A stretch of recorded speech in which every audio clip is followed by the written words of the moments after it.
In one of our previous video, we tried to understand that what is AWS S3 and its storage classes by comparing AWS S3 with storing book at our home.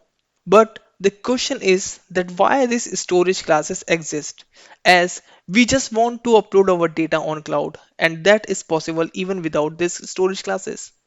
So to answer this question, we need to think again. Actually, we do want to just upload the data on cloud, but at the same time, we also want it should be done with minimum expenditure. And that's why storage classes exist. Just have a look at this S3 pricing table. The one thing here to be noticed is that the pricing to store data changes as per the storage class.